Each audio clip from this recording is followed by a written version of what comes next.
السلام علیکم ناظرین، میں محمد اسلم حسین سیاست کی عالمی خبروں میں آپ سب کا استقبال کرتا ہوں۔ پیش ہے دنیا بھر سے آج کی کچھ اہم خبریں۔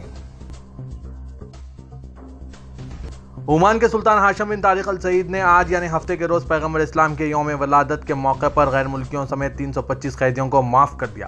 عمان نیوز ایجنسی کی خبر کے مطابق سلطان نے 325 قیدیوں کے لیے خصوصی معافی جاری کی، جن میں 141 غیر ملکی بھی شامل ہیں جنہیں مختلف مقدمات میں سزا سنائی گئی تھی۔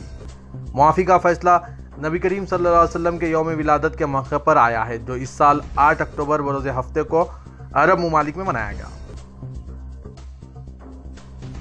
سعودی وزارت حج و عمرے نے زائرین حرم کو ہدایت دی ہے کہ خانہ کعبہ کا طواف کرتے وقت اطمینان کا مظاہرہ کریں اور مقررہ ضوابط کا خیال رکھیں تاکہ سکون سے طواف ادا کر سکیں۔ عاجل نیوز کے مطابق وزارت حج و عمرے نے عمرہ زائرین کے لیے متعدد نکات پر مشتمل انفوگراف جاری کیا ہے، جس میں زائرین کو ہدایت دی گئی ہے کہ وہ طواف و سعی کرتے وقت کن امور کا خیال رکھیں۔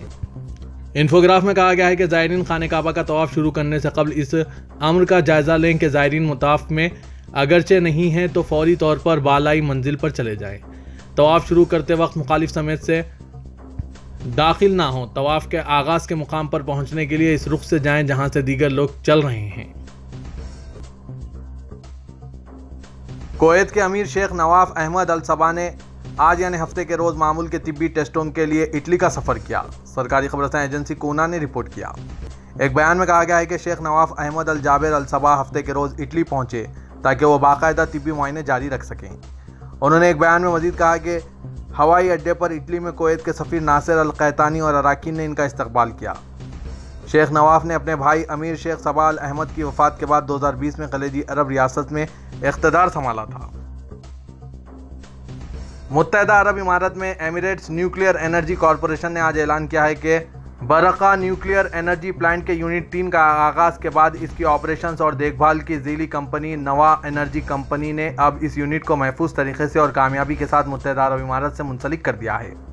ٹرانسمیشن گرڈ برقہ پلانٹ میں 4 یونٹوں میں سے تیسرے سے پہلی میگا واٹ کاربن فری بجلی فراہم کر رہا ہے۔ یونٹ 3 قومی گرڈ میں مزید 1400 میگا واٹ زیرو کاربن اخراج بجلی کی صلاحیت کا اضافہ کرے گا۔ شیخ حمید بن راشد ال نعیمی سپریم کونسل کے رکن اور عجمان کے حکمران نے 2022 کے امیری قرارداد نمبر 14 جاری کیا ہے، جس میں محمود خلیل احمد السید الہاشمی کو عجمان ٹورزم ڈیولپمنٹ ڈپارٹمنٹ کا ڈائریکٹر جنرل مقرر کیا گیا ہے۔ یہ قرارداد اس کے اجرا کی تاریخ سے نافذ العمل ہوگی اور سرکاری گیزٹ میں شائع ہوگی۔ امریکہ میں وائٹ ہاؤس کی ترجمان کرین جین پیئر نے کہا کہ ان کے پاس ایسی کوئی انٹیلیجنس نہیں ہے کہ روس مستقبل قریب میں جوہری ہتھیار استعمال کرے گا۔ جین پیئر نے صدارتی طیارے میں امریکی صدر جو بائیڈن کے ساتھ میری لینڈ کا سفر کرنے والے صحافیوں کو بیان دیا۔ جو بائیڈن کی طرف سے شرکت کردہ جوہری آرماگیڈن کا خطرہ 1962 میں کیوبا کے میزائل بحران کے بعد سے اپنی بلند ترین سطح پر ہے۔ بیان کی یاد دہانی کرائے جانے پر انہوں نے کہا اس بات کا کوئی اشارہ نہیں ہے کہ روس مستقبل قریب میں جوہری ہتھیار استعمال کرے گا۔ تناؤ کو کم کرنا روسی صدر پوٹن کے ہاتھ میں ہے۔ کینیڈا کے وزیر اعظم جسٹن ٹروڈو کا کہنا ہے کہ ان کی حکومت نے ایران کے برخلاف نئے امیگریشن تدابیر اختیار کی ہے جو کہ 10,000 پاسداران انقلاب کے ارکان کے کینیڈا میں داخلے پر لامتناہی طور پر پابندی عائد کرنے کا مفہوم رکھتی ہے۔ جسٹن ٹروڈو نے اوٹاوا میں نائب وزیر اعظم کرسٹیا فریلینڈ کے ہمراہ ایک پریس کانفرنس میں ایرانی حکومت کے سینئر اراکین سمیت ایرانی پاسداران انقلاب کے کینیڈا میں داخلے پر پابندی کو مستقل اور ہمیشہ کے لیے قرار دیا ہے۔ امریکی ریاست نیو یارک میں غیر قانونی تارکین وطن کی تعداد میں تیزی سے اضافے کے باعث ہنگامی حالات کا اعلان کر دیا گیا ہے۔ نیو یارک کے میئر ایرک ایڈمزر نے پریس کانفرنس میں اعلان کیا کہ انہوں نے شہر میں زمین کے استعمال کی موجودہ شرائط کو معطل کر دیا ہے اور غیر قانونی تارکین وطن کی آمد سے نمٹنے کے لیے ہنگامی حالات کا اعلان کیا ہے۔ میئر نے کہا کہ نیو یارک میں عارضی طور پر کرائے پر لیے گئے 42 ہوٹلوں کے علاوہ پناہ گاہوں میں رہنے والے افراد کی تعداد 61,000 تک پہنچ گئی ہے۔ ان میں سے 20,000 بچے ہیں اور 17,000 سے زائد غیر قانونی تارکین کو بغیر اطلاع کے بسوں کے ذریعے شہر لایا گیا ہے۔